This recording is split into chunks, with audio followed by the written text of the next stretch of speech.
रोज एक नई कहानी देखने के लिए चैनल को सब्सक्राइब करें और बेल आइकन दबाना ना भूलें। कामना एक MBBS डॉक्टर थी जिसने हार्वर्ड यूनिवर्सिटी से अपना ग्रेजुएशन कंप्लीट किया था। कामना का पति राहुल बहुत अच्छा व्यक्ति था। कामना अपनी सास, ननद और पति के साथ रहा करती थी। ऐसे ही एक दिन रूही के पेट में दर्द होता है तो अनीता कामना को बुलाती है और कहती है, देखना बहू, कब से रूही दर्द से तड़प रही है। मुझे लगा शायद ना भी सरक गई हो, लेकिन अभी भी ये दर्द में ही तड़प रही है। रुकिए माँ जी, मैं देखती हूँ। रूही, तुम्हारे पेट के किस हिस्से में दर्द हो रहा है, बताओगी जरा। भाभी, यहाँ बहुत दर्द हो रहा है और इस दर्द से तो मेरी जान निकली जा रही है। कुछ करो भाभी, मुझे कोई दवा दो जिससे मुझे आराम मिल जाए।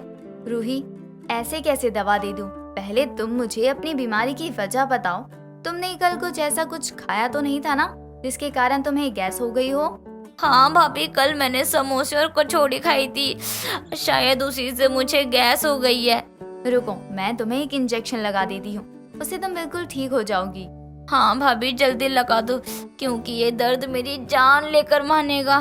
कामना जब रूही को इंजेक्शन लगा रही होती है तो वहाँ कामना का पति राहुल आ जाता है और रूही को इंजेक्शन लगाते हुए देखकर कहता है, क्या हुआ रूही को? और कामना, तुम ये इंजेक्शन क्यों दे रही हो उसे? अरे जब देखो ना तुम मेरे घर वालों पे एक्सपेरिमेंट करती रहती हो। एक्सपेरिमेंट नहीं करूंगी, रूही को पेट में दर्द है इसलिए ये इंजेक्शन लगा रही हूँ ताकि उसको दर्द ना हो और आराम मिले। टोटली बकवास बात है तुम्हारी। अरे इंजेक्शन लगाने से पेट का दर्द कैसे जाएगा? हाँ, अरे तुम सारे डॉक्टर ना सबको बेवकूफ बनाते हो। सारे के सारे डॉक्टर एक जैसे होते हैं। ऐसा नहीं है राहुल, आप गलत सोच रहे हैं। डॉक्टर किसी को बेवकूफ नहीं बनाते, वो इलाज करते हैं, लेकिन शक का इलाज आज तक नहीं कर पाए, बस इतनी सी बात है। जाओ जाओ, तुम जैसे बहुत देखे डॉक्टर। मैंने तुमसे कहा था घर पे रहो तो डॉक्टर मत बन के रहना, कभी भी सीधी सादी पत्नी बन के रहो। आपको डॉक्टर से इतनी नफरत क्यों है? किसी एक के करने से आप सभी डॉक्टर को गलत नहीं कह सकते और ना ही नफरत कर सकते हैं। अरे क्या बोले जा रही हो तुम? अरे मैंने कब कहा कि डॉक्टर से नफरत करता हूँ? अरे अपने मन से कुछ भी मत बोला करो। और हाँ, मुझे कुछ काम है, बाद में मिलता हूँ। माँ जी, ये डॉक्टर से इतना नफरत क्यों करते हैं? आखिर इनको इतनी नफरत ही थी मुझसे तो शादी क्यों की? हर रोज ताना मारते हैं। नहीं बहू, पता नहीं, पर उसे डॉक्टर पर नहीं बाबा पर विश्वास है। वो सोचता है कुछ भी हो जाए बाबा सब ठीक कर देंगे। अच्छा, तो ये बाबा कहाँ है? मुझे भी कभी ले चलिए ना बाबा के पास। और रूही, अब तुम्हारा पेट दर्द कैसा है? आराम है ना तुम्हें अब? कामना अपनी ननद का हाल चाल देखकर अपनी क्लिनिक के लिए चली जाती है। ऐसे ही कुछ दिन और गुजर जाते हैं और ऐसे ही एक दिन कामना घर लौट रही होती है तो अपने पति को कहीं जाते हुए देखती है और उसका पीछा करने लगती है। दूर से ही देखती है कि वो एक पीपल के पेड़ के नीचे किसी बाबा को प्रणाम कर रहे हैं। तभी कामना भी अपनी कार से उतरकर वहाँ जाती है और राहुल से कहती है, राहुल, आप यहाँ क्या कर रहे हो? आप एक बिजनेसमैन हो और इन सब चीजों पर आप यकीन करते हो? ये जादू टोना वाले पाखंडी के पास आकर आप क्या साबित करना चाहते हो? कामना, चुप कर जाओ तुम। अगर तुमने बाबा के खिलाफ एक वर्ड और बोला तो मुझसे बुरा कोई नहीं होगा, समझ लो तुम। और हाँ, तुम जो ये ऐसो आराम की जिंदगी जी रही हो ना, वो सब बाबा की कृपा से हुई है, समझी तुम? राहुल, होश में आइए और समझने की कोशिश कीजिए। ये सब आपने अपनी मेहनत से हासिल किया है, ना ही किसी ढोंगी बाबा ने आप पर कोई कृपा की है। और आप बाबा के नाम पर भले इंसानों को लूटने का काम कब तक करोगे? कामना, तुम चुप कर जाओ अब, ठीक है? बाबा, हमें माफ कर दीजिए। वो मेरी पत्नी नादान है, उसे नहीं पता आपकी शक्तियों के बारे में कि आप कितने महान बाबा हो। प्लीज बाबा, माफ कर दो इसे। बस बालक, अब मैं अपनी और बेइज्जती नहीं सह सकता। मैं तुरंत यहाँ से जा रहा हूँ और अब मैं कैलाश पर्वत पर जा रहा हूँ। वहाँ जाकर मैं इस स्त्री के किए हुए अपमान का पाप धो सकूं।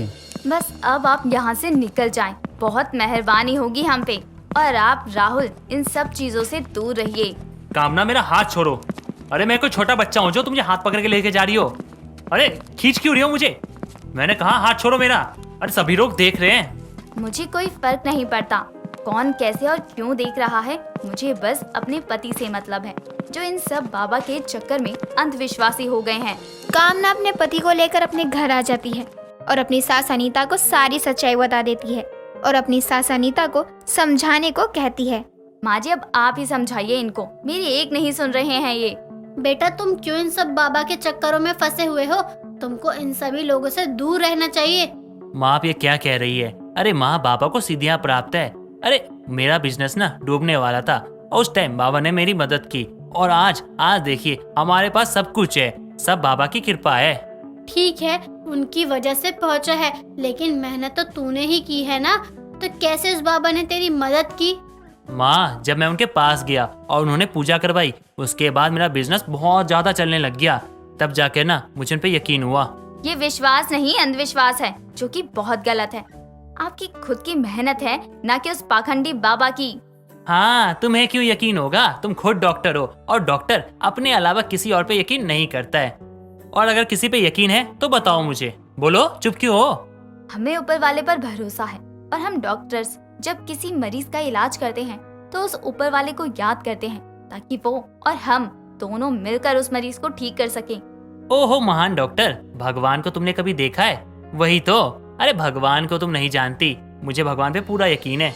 राहुल अपने बाबा की विश्वास भरी बातें कर रहा था तो वहीं कामना उसे समझा रही होती है, लेकिन राहुल अब विश्वास के उस छोर पर था जिसे अंधविश्वास कहते हैं। ऐसे ही दिन गुजर रहे थे। राहुल उस बाबा के पास जाता रहता है और कामना उसे हमेशा वहाँ से खींचकर लाया करती थी। ऐसे ही एक दिन कामना की सास बेहोश हो जाती है तो कामना उसका इलाज करते हुए रूही से कहती है, रूही, मुझे लगता है माँ जी को अभी और इसी वक्त अस्पताल लेकर जाना चाहिए, वरना देर हो जाएगी। राहुल जी, सुन रहे हो आप? भैया, माँ की तबीयत खराब हो गई है, जल्दी से अस्पताल लेकर जाना है। जल्दी माँ के कमरे में आइए। शायद सुनाई नहीं दे रहा है तुम्हारे भैया को। जाओ, जाकर बुला ले आओ अपने भैया को, वरना माँ जी की और ज्यादा तबीयत खराब हो जाएगी। ठीक है भाभी, मैं अभी देख कर आती हूँ। अगर भैया अपने कमरे में नहीं हुए तो मैं क्या करूँ? कुछ नहीं, अपना दिमाग इतना मत लगाओ, अब भैया को लेकर आओ बस। रूही दौड़कर राहुल को बुला लेती है। राहुल अपनी माँ को ऐसी हालत में देखकर बोलता है, माँ की ऐसी हालत कैसे हो गई? अरे किसी ने ध्यान नहीं रखा माँ का? माँ जी को अस्पताल लेकर जाना है, जल्दी गाड़ी में बिठा दीजिए वरना देर हो जाएगी। माँ तुम्हारे साथ किसी भी अस्पताल नहीं जाएगी। मैं माँ को बाबा के पास ले जाऊंगा। अगर तुम्हें कुछ करना होता ना, तुम मेरे आने का इंतजार नहीं कर रही होती। अब मैं बाबा के पास ले जा रहा हूँ माँ को। माँ जी को अभी डॉक्टर की जरूरत है, ना कि किसी ढोंगी बाबा की। उनसे कुछ नहीं हो पाएगा। माँ जी को ये मेजर हार्ट अटैक आया है, इसका इलाज अस्पताल में ही होगा। बंद करो अपना ये ड्रामा और मुझे जो करना है करने दो। होशियार बनने की ना जरूरत नहीं है। मैं ले जा रहा हूँ माँ को अपने बाबा के पास और देखना दौड़ते हुए माँ वापस आएंगी। आप पागल हो चुके हो। माँ जी को इलाज की जरूरत है, ना कि किसी बाबा की। राहुल जी, आपके अंधविश्वास के चक्कर में शायद आप अपनी माँ को खो देंगे। कामना रोती ही रह जाती है और राहुल अपनी अधमरी माँ को उस बाबा के पास लेकर जाता है। बाबा उसका इलाज तक नहीं कर पाता और राहुल अपनी माँ को हमेशा हमेशा के लिए खो देता है। कुछ समय बीत जाते हैं। राहुल अब अपने घर में अकेला रहता क्योंकि कामना अपनी ननद रूही को लेकर उस घर से जा चुकी थी।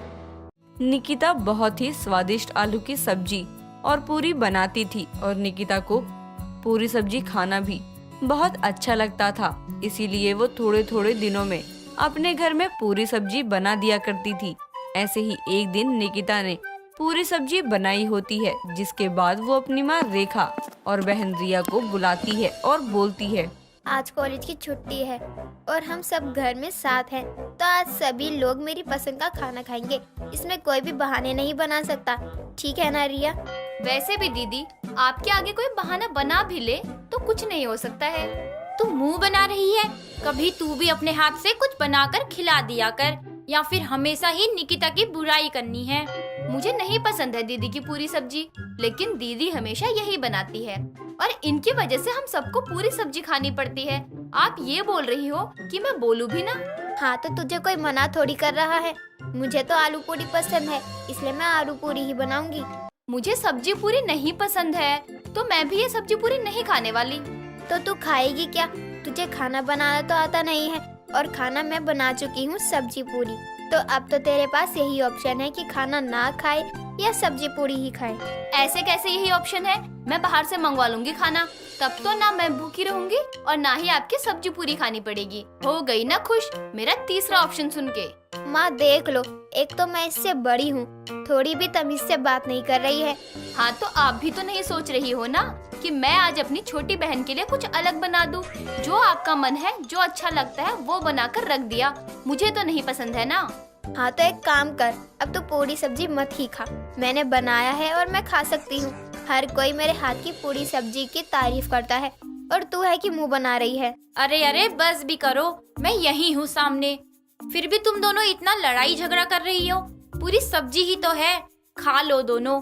और रिया, तुझे नहीं खाना है तो बता दे क्या खाना है, मैं बना दूंगी तेरे लिए। अब कही ना सही बात आपने, वरना तो अब तक बस दी की ही तरफदारी करती रहती हो। अब माँ ने बोल दिया है ना कि तेरी पसंद का ही खाना बनाएंगी, तो माँ को अपनी पसंद बता और वही खा तू। मेरे बारे में कुछ मत बोल।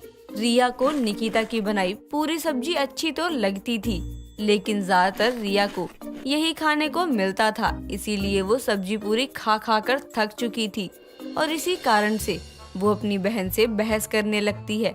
लेकिन निकिता फिर भी उसकी बात नहीं सुनती है और आगे भी सब्जी पूरी ही बनाया करती थी। कुछ दिनों बाद निकिता सब्जी पूरी खा रही होती है, तभी रिया और उसकी सहेली रीतू आते हैं। रीतू निकिता से बोलती है, दीदी नमस्ते, आज आप घर पे ही हो, कॉलेज नहीं गई क्या आप? नहीं, आज मेरा मन नहीं था तो मैंने इसलिए छुट्टी कर ली। लेकिन आज तुम दोनों कॉलेज से घर कैसे जल्दी आ गई? सारी क्लास खत्म हो गई थी क्या, या क्लास ही नहीं ली तुम दोनों ने? हम दोनों को अपनी तरह मत समझो। हम दोनों कॉलेज भी गए थे और क्लास भी ली थी। वो तो हिस्ट्री के सर आए नहीं, इसीलिए हम घर आ गए। और अब मैं ऋतु साथ में प्रोजेक्ट बनाएंगे। प्रोजेक्ट तो बाद में भी बन जाएगा, पहले कुछ पेट पूजा तो हो जाए, बहुत भूख लग रही है।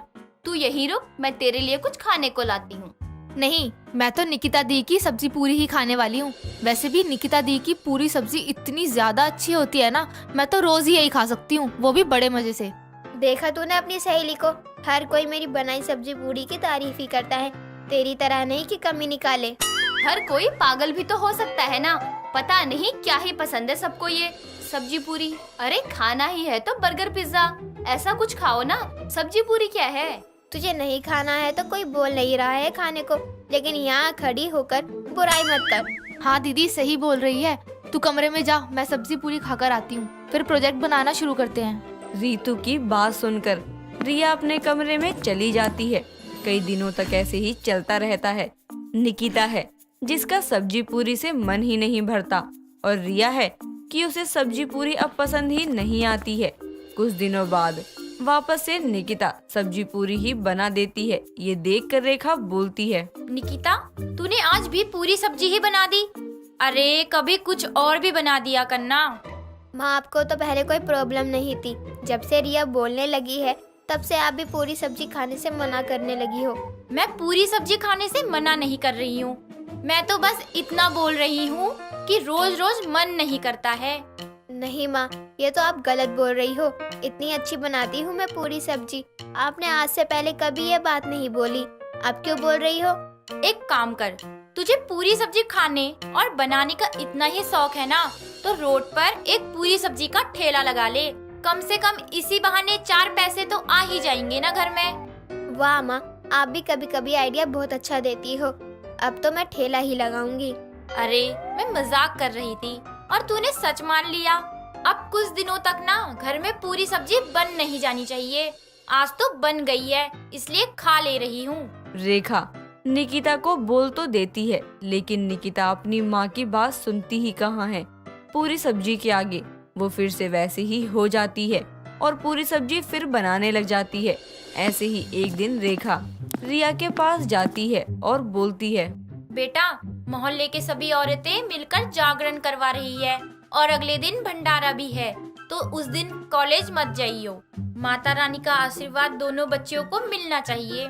ठीक है माँ, जागरण की सारी तैयारी हो गई है ना? हाँ बेटा, सारा काम तो हो ही गया है, लेकिन बस भंडारा करवाने के लिए कोई हलवाई ही नहीं मिल रहा। जो मिल रहा है वो बहुत ज्यादा पैसे मांग रहा है। अब इतने भी पैसे नहीं है ना। दोनों बात कर ही रहे होते हैं कि वहाँ निकिता आ जाती है और उनकी बात सुन लेती है। सारी बातें सुनने के बाद निकिता बोलती है, माँ, इसमें परेशान होने वाली क्या बात है? भंडारे में सब्जी पूरी हलवा और चने ही तो होता है ना। मैं सब्जी पूरी बना लूंगी, आप बस लोग मिलकर हलवा बना लेना। भंडारे के लिए बनाना है, ना कि तेरा सब्जी पूरी से पेट भरना है। माँ, दीदी सही ही तो बोल रही है। दीदी इतनी अच्छी सब्जी पूरी बनाती है तो हमें बाहर से हलवाई बुलाने की क्या जरूरत है। ये सब तो दीदी भी संभाल लेंगी और पैसे भी बच जाएंगे। आज तो रिया भी मेरी तरफ से बोल रही है, फिर तो हो गया कंफर्म। मैं भंडारे की सब्जी पूरी बनाऊंगी जिसमें मेरी मदद रिया करेगी। क्यों रिया, सही बोल रही हूँ ना मैं? हाँ दीदी, चलो फिर बाजार से सब्जियाँ ले आते हैं और तैयारी शुरू कर देते हैं। निकिता और रिया ने भंडारे की सब्जी पूरी बनाने की जिम्मेदारी अपने ऊपर ले ली थी, लेकिन इस बात से रेखा बहुत परेशान थी कि कहीं कोई कमी न रह जाए। 2 दिन बाद मोहल्ले में जागरण होता है और अगले दिन भंडारा होता है जिसमें बनी सब्जी पूरी निकिता ने बनाई थी, जो वहाँ लोगों को काफी ज्यादा पसंद आई थी। बहुत लोगों ने तारीफ भी की थी। भंडारा खत्म होने के बाद जब तीनों माँ बेटी अपने अपने घर आ जाते हैं, तभी पड़ोस का एक आदमी मनोज उनके घर आता है और बोलता है, रेखा बहन, मैंने सुना कि भंडारे की सब्जी और पूरी आपकी बेटी ने बनाई थी। जी जी, भंडारे की सब्जी पूरी निकिता ने बनाई थी और उसकी मदद रिया ने की थी। बहुत ही अच्छी बनाई थी। लगा ही नहीं कि ये किसी हलवाई ने नहीं बल्कि निकिता बिटिया ने बनाई है। देखा माँ, मैं बोल रही थी ना, दीदी सब्जी पूरी बहुत अच्छी बनाती है और अब तो पूरा मोहल्ला उनकी तारीफ कर रहा है। अब तो यकीन हुआ ना, मैं सही बोल रही थी। हाँ सही बोल रही है रिया। और मैं ये बोलने आया था कि मेरा बेटा अपना एक होटल खोलने जा रहा है जिसमें निकिता के हाथों की पूरी सब्जी की थाली भी हो सकती है, अगर आप बोलो तो। क्या आप मेरी बेटी को अपने बेटे के होटल में काम दे रहे हो? जी हाँ। इसमें कोई पूछने वाली बात नहीं है भाई साहब। मुझे ये तो पता था कि मेरी बेटी पूरी सब्जी बहुत ही अच्छा बनाती है, लेकिन ये नहीं पता था लोगों को भी इतनी पसंद आएगी। निकिता को पूरी सब्जी की वजह से ही उसे नौकरी मिल जाती है और वो वहाँ दिल लगाकर काम भी करती है। दोस्तों, अगर आपको ये कहानी पसंद आई तो इसे लाइक करें, शेयर करें और कमेंट करके बताएं कि कहानी में आपको सबसे अच्छा क्या लगा।